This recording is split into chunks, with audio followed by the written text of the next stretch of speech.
In the blistering heat of August 2011, two young adventurers, Mark Hensley and Tara Powell, both 26, vanished while hiking the twisted slot canyons of the Utah desert near Grand Staircase Escalante National Monument, where layered cliffs, hidden crevices, and unmarked terrain stretch for hundreds of miles and swallow anything careless enough to wander too far.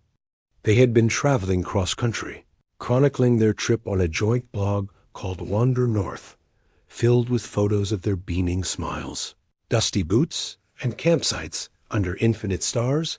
But on August 17th, they parked their Jeep Wrangler at a remote trailhead marked only by a wooden stake and a rusted sign reading Fremont Fork, unmaintained.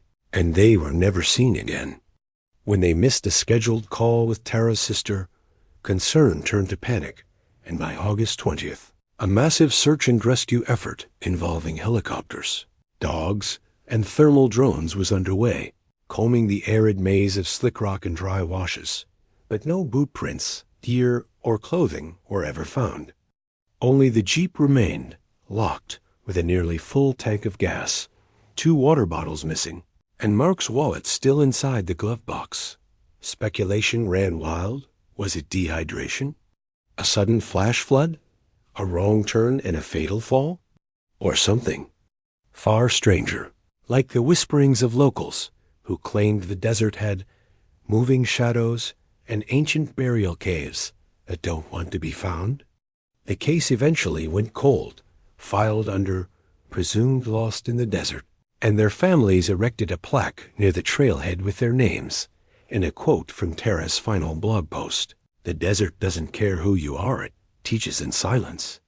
But 8 years later, in the spring of 2019, a pair of spelunkers exploring an unmapped lava tube system miles from the original search zone stumbled into a narrow shaft, partially hidden behind a rockfall, their path lit by headlamps as they wriggled through a collapsed corridor that widened into a chamber filled with stale, bone-dry air, and 2 skeletons, still in hiking gear, propped against the wall near a sealed iron door embedded in the stone.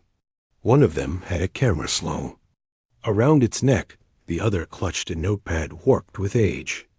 When authorities were alerted, forensic teams confirmed the remains were Mark and Tara. Their boots matched photos.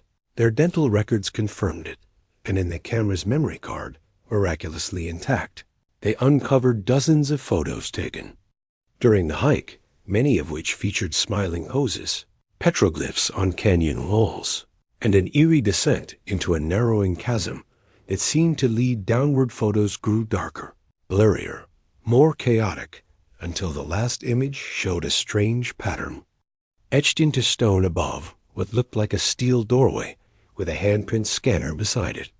The notepad, written almost entirely in Tara's handwriting, detailed their growing unease after descending into what they believed was an ancient site or military test area. She described humming sounds, a sense of being watched, and strange shifting air that felt alive. A final entry read, "Mark says he saw something move behind the wall. We knocked. Something knocked back.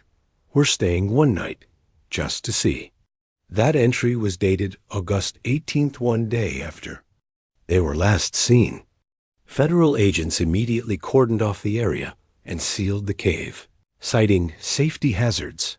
But hikers soon reported hearing sirens from deep underground and seeing unmarked helicopters near the monument's outer perimeter.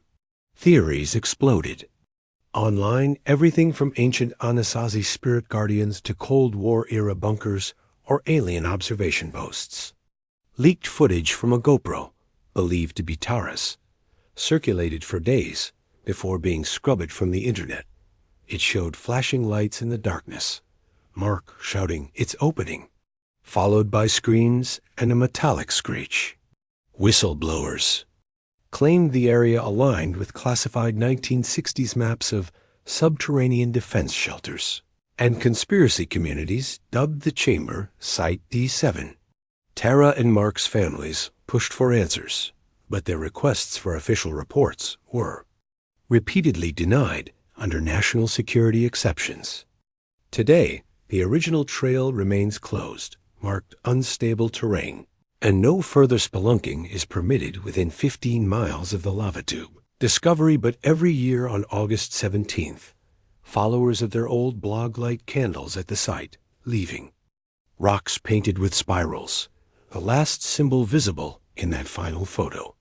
And every now and then, hikers say they hear faint voices echoing from beneath the rock whispers that sound like laughter, and a girl's voice repeating, "Just to see."